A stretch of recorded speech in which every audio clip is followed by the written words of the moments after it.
Hello and welcome to another episode of Glory of Golden State Gaming.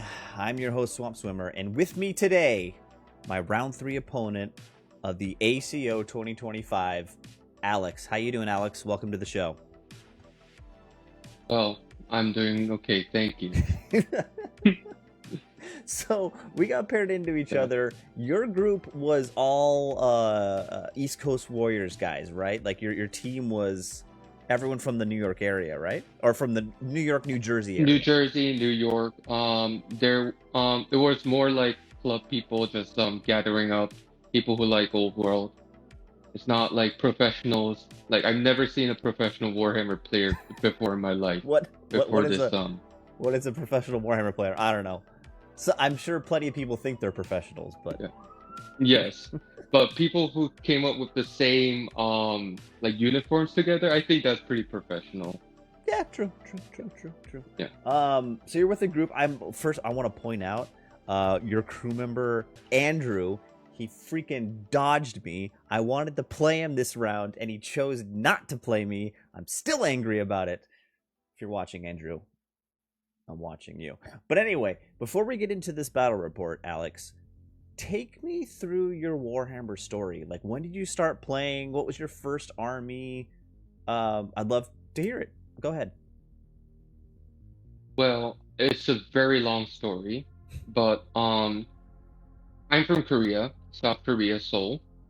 But my parents had to go to Maryland, Baltimore because of business issue.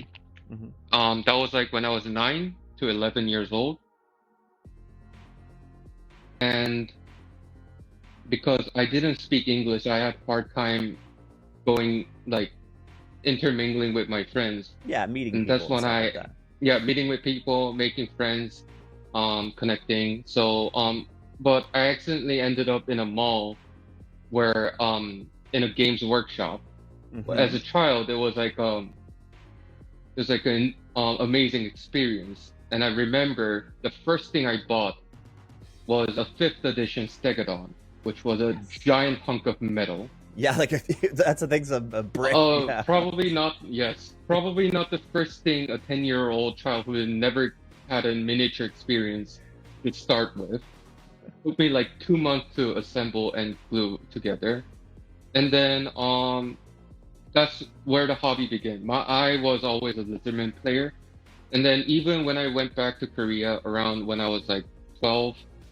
I went to the single hobby shop in Korea, which was Orktown, where I met a lot of other English teachers from like British, United Kingdom, Canada, South Africa, New Zealand, Australia, America. All a bunch of expats, and they were like playing in South Korea. Yeah, like 30, 40-year-old men would just like play Warhammer Fantasy with me until they killed the game. And I was silent for like 9 years for like all the college and issues, and then Old World came back, so I decided that why not start playing it again? And Dwarf was like I was Lizardman player for a long time, and on the side gig I started painting Dwarf as well, which is funny because no, not funny, but my mother is somebody who was interested in painting dwarves. Like, I painted miniature with my mother. That was like what we did together. And then like she got tired of painting lizardmen, and that's why she wanted to paint something more human. And she thought dwarf was cute. So yeah, that's awesome. And that's how I started playing dwarf. That's really cool. Yeah. I also, you said this to me. I don't know. We talked a bunch of times before about how you said you started playing Warhammer, and you told me that basically you learned English from playing Warhammer, and I think that's so interesting. Yeah. It's like you're like one of the few people I think could say that. I think it's like such a cool thing. Yes, playing Warhammer and reading the rulebook is probably how I learned how to form cohesive sentence. Awesome. Ooh, hey, man. Warhammer brings us all together in mysterious ways. That's such a good story. It teaches Asian kids fluent English. So there's so many Korean parents pay tuition like to get their kids to be fluent in English, and all they have to do is play Warhammer, and Exactly. yeah, Exactly. you get free tutoring for like 5 or 6 different foreign people. So yeah, that's All right. So the next question I have for you, obviously, I'm assuming you're pretty much up to date with all this new stuff that just came out, the new FAQs, the new match play, big changes to the game. I just wanted like a brief snapshot. Where do you personally think? Well, actually, let me ask you also. You said you're a Lizardman player, but in this tournament you were playing dwarves. Where do you think dwarves yes. are, and also what do you think Lizardmen are in the new 1.5 edition that we're in? Okay, I am more interested in Lizardman right now it's because they have so much opportunity, especially when you're using Renegade. Yeah. Slan actually feels like a powerful wizard if you put the right gears on it.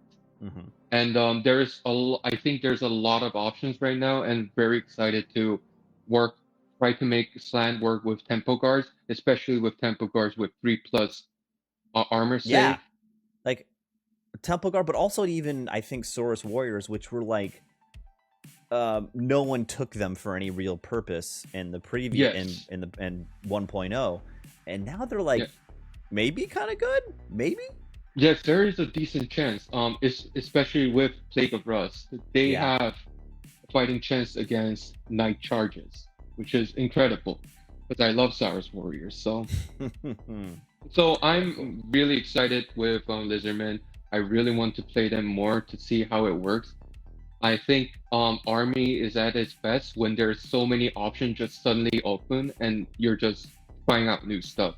Because slowly this game's usually turned into a one-trick pony, and every battle you do, it's like you're relying on the same thing over and over again. And I think that's really 1.0 got there. 1.0 is the same lists you saw at every tournament, and the same lists were winning every tournament. It was kind of like, can you kill the dragon or not? That's like what it came down to. Yes.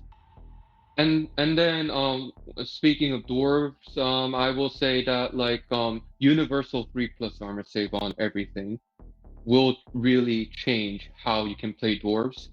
I think there's an opportunity to get like dwarf warriors or thunders, which is like a cheaper version of the infantry. That could be another opportunity. But like hammers got buffed significantly with this.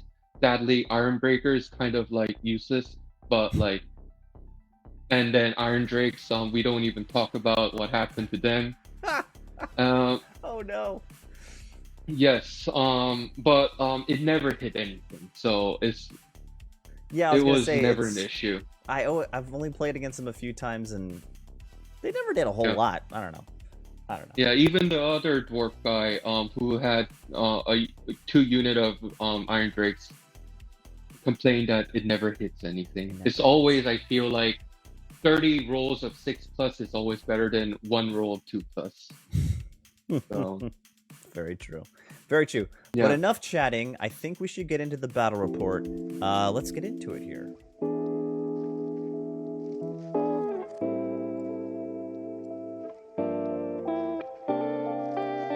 Okay, so we got, as I said, Andrew dodged me, and we got paired into each other. I think both of us were not super competitive teams in this tournament. We were there to have just some fun and to roll the dice. And I got paired in you, and I've never actually played you any before, Alex, so I was really excited to play you.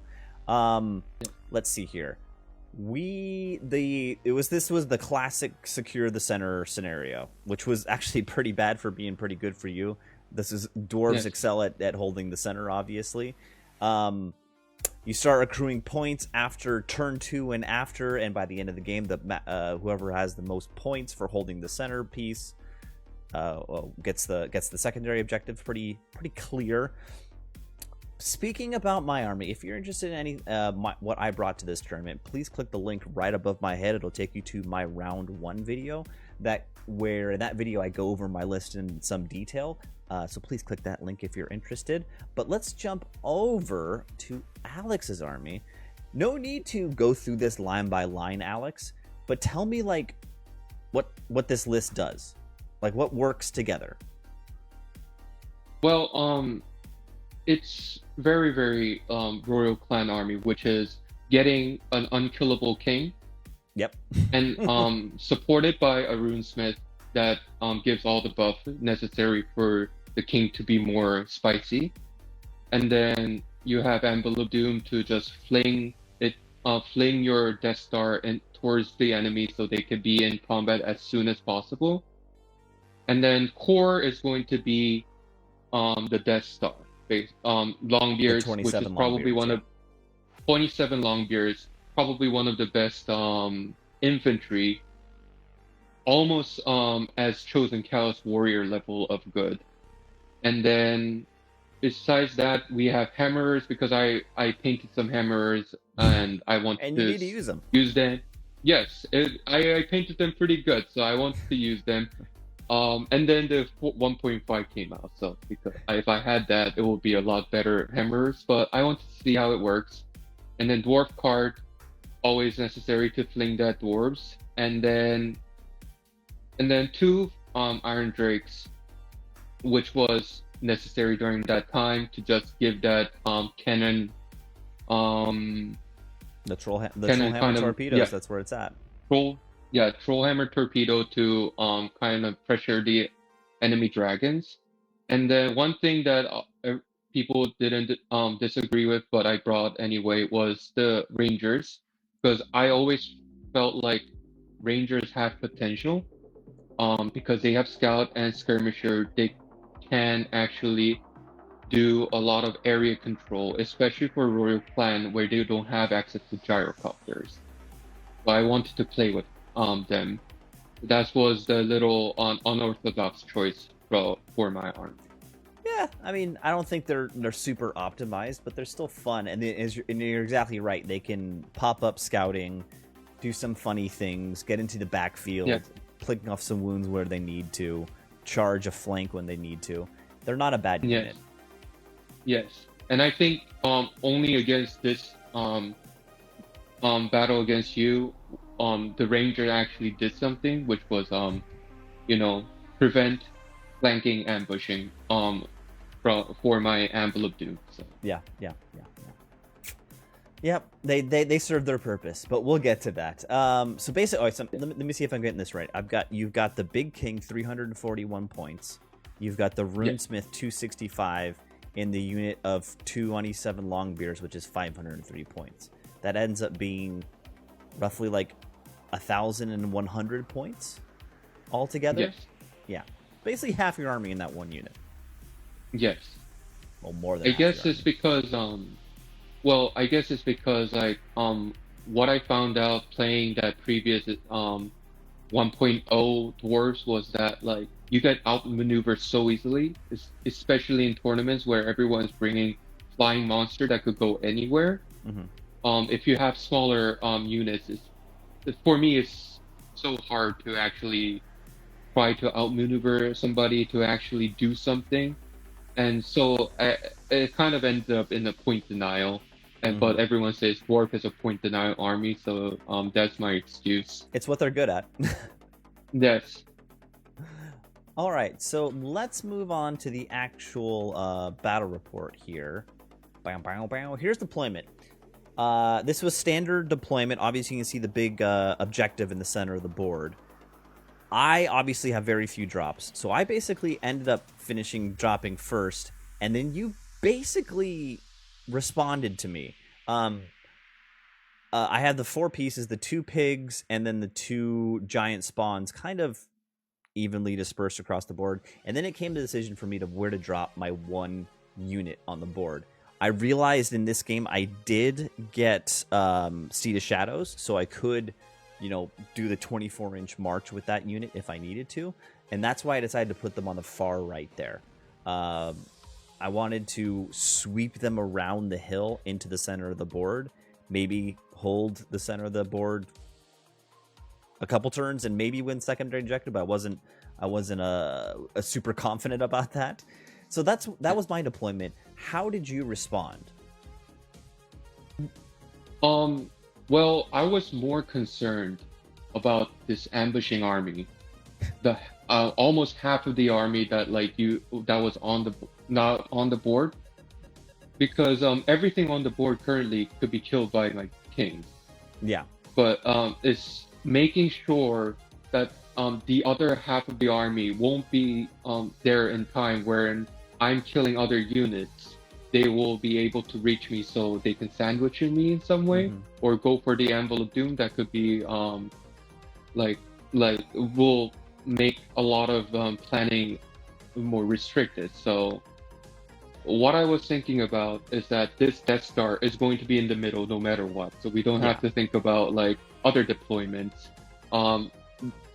Make sure Gigantic Chaos Spawn is far enough, and then the main objective for me was to protect the Anvil of Doom from getting flanked by Vile Tide.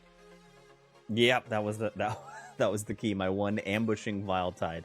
Yes. Yeah. So let's see here, and then you get first turn, and you do exactly what you do with your big unit. It flies into the center of the board. You immediately take control of the center. I'm just going to spoil it right now. You win the secondary. I think you sit in there for 3 turns, so you know you have it, and then you you did some other things with the unit. Yes. Yeah. I mean, it's a good first move. This is a classic good dwarf turn 1 move. And I, Steed of Shadow is my unit on the right to kind of circle around, and I was trying to get into your backfield of those the Trollhammer torpedoes, your little wagon in the back. I was trying to get into those guys, and then maybe put pressure on the center unit once I have the monsters in the right position. But I wasn't thinking too clearly about that at this point. And then top of 2, you just reform. You notice you shot everything at, I think, the gigantic spawn on the right, and you did really poorly. You rolled really badly. I think you did like 1 or 2 wounds or something. I mean, 1 and 2 wounds were average, pretty good. So I was very satisfied with that result, because they've been underperforming all day. So I was very proud of my Iron Drakes and my Rangers at that moment. Yeah. Yeah. And then bottom of 2 is when I get to ambush. So I think you made a little bit of a mistake, and it wasn't a mistake. It was you were thinking 12 inches for ambush, and it's actually only 8 inches. But the truth is, I realized after the tournament that I cheated you. I played the rules a little wrong. I ambushed the unit in the back, the Ungors with the poison bows, with the with my BSB in it, and since the BSB is a heavy infantry, not a regular infantry, I cannot ambush those guys, or he can't join the unit if they are in skirmish formation. So they needed to arrive in ranks, and I cheated you. My bad. It's my fault. I'm a horrible person. But yeah, basically, if they came in ranks, I couldn't have put them basically where they are now. Yeah, they could be. You can do a little bit of line hammer, but yeah. So I decide to put that. So caveat aside, I did the rules wrong here. I put them there to try to Vile Tide your Trollhammer torpedo units and try to clear those up as fast as I can. And I chaff your big unit with 1 pig there. Yes. And then I also bring my Minotaurs on my board edge to try to pressure the opposite side of your main big unit to hopefully, near the end of the game, try to quadruple charge it. That was the thought process. Yes. And then you actually really outmaneuver me. I think I blow up the 1 Trollhammer torpedo unit on the right. I think maybe 1 survives, and then I kill it later on or something. I can't remember. I ended up killing that unit. There was one guy survived. The champion survived, and he was so unexpectedly survived. I forgot the next turn and forgot to shoot him.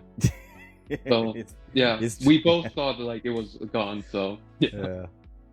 And then this is basically the key moment in the game right here. Is this really interesting choice that you made was basically you could drill your big unit into charging the chaff piece in front of it, and you'd overrun into the gigantic spawn with the other charge. The hammers would charge the gigantic spawn also, and then what you were thinking was then your big bus unit could overrun again into my block. But we checked the rules. you can only overrun once in a turn. Yes. So you decided to take it anyway. This is where it ends up. You can see the gigantic spawn's dead, but you didn't get the like double charge, cascading charge into my unit. But you're sitting there looking at my unit like, oh no, like this might really hurt me. Yeah. Because even though it will be a heavy damage for my hammerers, they can pop their stubborn, and then they could withstand one more time. So your gore herd will be stuck in that position. So I was okay with that. Yeah. I decided to take the charge right in front of me. I was thinking I was going to blow them up, and then I thought I was going to kill the whole unit, and then turn to face, and then turn to face you. I end up not killing the whole unit, and I have to follow up, and I think I failed my my restrain test and ran into them anyway, so I left my flank open. Really wasn't looking good. I did not feel confident at this point in the game. I'm like, oh man, this game's basically over. You take the charge. You end up rolling really poorly with your king. Yeah. And I survived this combat. Yeah. And then and I only fell back like 2 inches, fall back in good order, and that meant I was exactly 12 inches away from the rear of your big bus's unit from my Minotaurs. And I think if I would have made that charge and just tore through a bunch of dwarves with my Minotaurs, I think I would have broken that unit. Yes, that was that Minotaur failing to charge. Yeah, I needed a 6 on 2 dice rerollable, and I didn't get it. Oh. Yeah. That would have been beautiful, but it wasn't meant to be. Yeah. And then just to skip ahead here, I'm just going to flow through the rest. We grind each other out on that board edge there. You end up getting into my Ungor unit. I end up getting my gigantic spawn and my Minotaurs into that unit. I end up killing your whole bus unit and the other character, the Runesmith, but the king survived. Yes. And that was important because King has a stubborn, and I popped that stubborn because he didn't lose combat. And one round of combat, I think I beat you by like 9, and I double outnumbered you, and you used that stubborn at the exact right time. Yes. Thank God. Yeah. And then the one thing I think that was the most hilarious moment I will never forget is your Beast Bray Shaman. Bray Shaman? Was it Great Bray Shaman? Yeah, the Great Bray Shaman wizard. Yeah. He ran away, dangerous terrain test, lost the last single wound, and fall off and died. He died from the last wound to a dangerous terrain check. I completely forgot about that. That was brutal. Yeah, I will never forget that moment. That was when you truly killed my my Gore unit, and he fled past the Ungors, and you overran into the Ungors, and then he ran through the ruins that were all in and died. Yes. So here at the end of the game, I think you have your Anvil left alive, your King left alive, and the cart. And I have my Ungors, 1 giant spawn, and 1 Minotaur. It was a bloody game. It was a bloody game. I checked with the TO. It got messed up in Best Coast pairing, so I don't know the actual point values we got. But if memory serves me correct, we tied on points, and you won the secondary. Was that right, or was it an 11-8 on points? So it was a close victory for me. Yeah. Oh, so it was 11-8 for you, and you got the secondary. Yes. So it means it was a 14-9. A 14-9. Yes, it was 14-9. Yes. It was a great game, and that, Alex. That shaman, if he didn't stumble, it was a draw. If he didn't roll that 1, it was a draw.